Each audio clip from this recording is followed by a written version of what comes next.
Great. So this first unit, we're going to be introducing to you news and kind of talking about your relationship to news.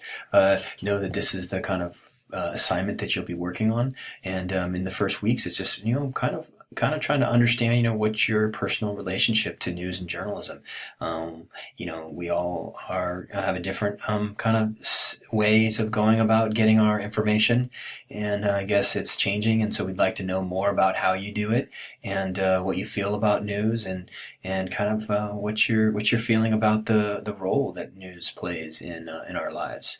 So that's generally the first kind of blog post that you're going to take.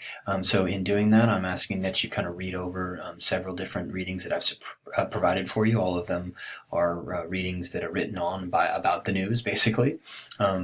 And then I'd also like you to read up through chapter 1 in the Elements of Journalism.